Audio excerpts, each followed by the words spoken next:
நமக்கு தெரியும் தாவீது கடந்து போன வழிகள். சவுலினாலும் அவரது கூட்டரினாலும் தாவீது அனித்திரம் துரத்தப்படுகிறான். மலைகள், காடுகள், குகைகள் என்று அவர்கள் ஓடிக்கொண்டே இருக்கிறார்கள் அநேக வருடங்கள்.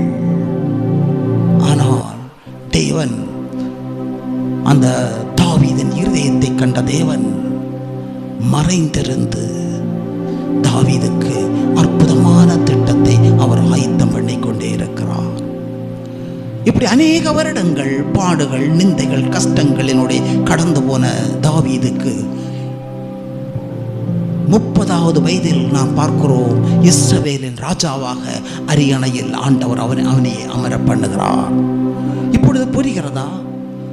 தேவன் நம்மை பாடுகளினோடையும் உபத்திரங்களோடையும் கடந்து போக பண்ணி, நாம் மனுஷரை பழிக்காமல் அவர்களை நோக்காமல் தேவனையே நோக்கி பார்க்கிற வேளையில் அவர் மறைந்திருந்து நமக்காக மேன்மையானவர்களையே தேவன் ஆயத்தம் பண்ணுகிறார்.